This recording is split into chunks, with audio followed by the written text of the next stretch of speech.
Good morning, dear students. Today we will study force due to continuous charge distribution. Force due to a continuous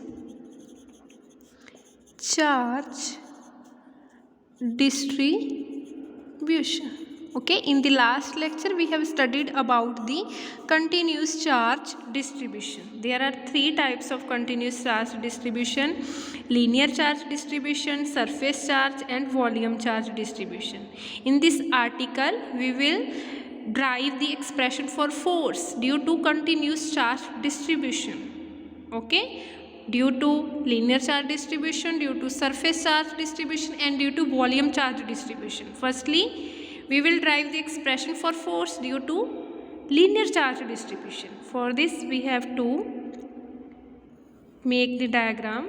In this diagram, this is the coordinate system, this is the coordinate system, this is the origin, x-axis, y-axis, and z-axis. Suppose here is the linear charge distribution. Here is the linear charge distribution. The charge is distributed in line. Charge is distributed in one dimension.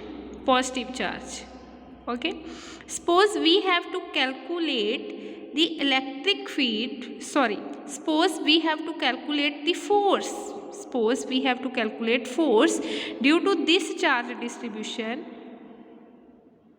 on this charge. This charge is test charge Q naught.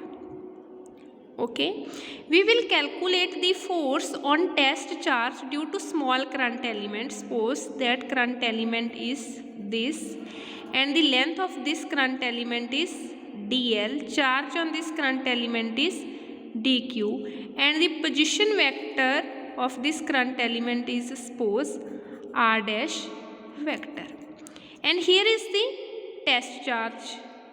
Here is the test charge on which we have to calculate force. Okay, the position vector of test charge is, suppose, r vector. Okay, there will be force on test charge Q naught along this direction due to small current element, so we will write dfl. L means linear charge distribution.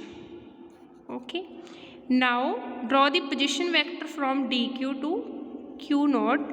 Suppose this position vector is r double dash vector. Okay, now according to the triangle of vector addition, it is clear from diagram that the sum of both these two vectors will be equal to this vector.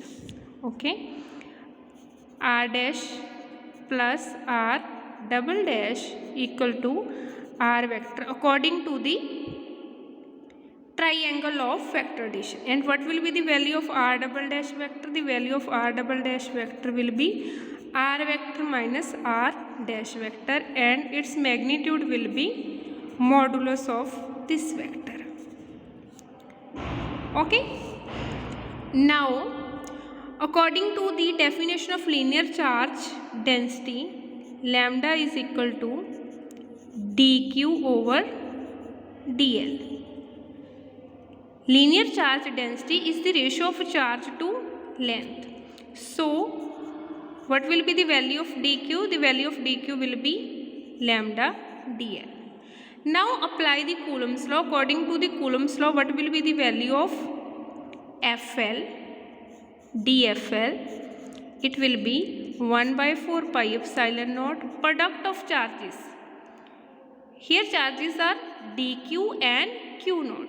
Right, product of these two charges. Here will be distance. The distance between these two charges is r double dash. So according to the Coulomb law, there will be r double dash cube and r double dash vector. Put the value of r double dash from here in this expression. dFL will be 1 by 4 pi epsilon naught q naught Also put the value of dq, lambda dl r vector minus r dash vector cube r vector minus r dash vector. Okay, now this is the expression for force. This is the expression for force on test charge due to small current element. Due to whole linear charge distribution, the force will be integral of this force. We will integrate this expression along the linear charge distribution. Okay,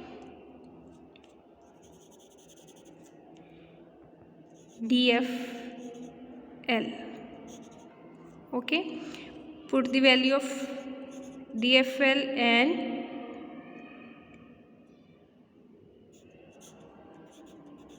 four pi epsilon naught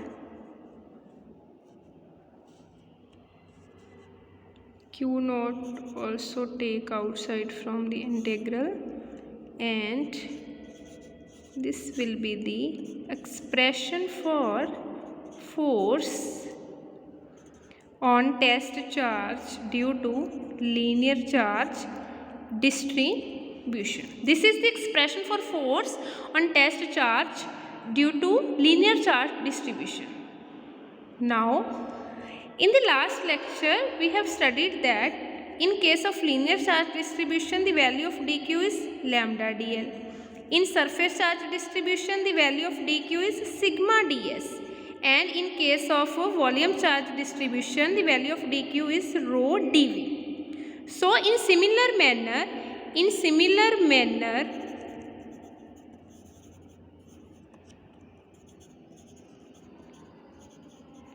expression for force in case of surface charge distribution will be sigma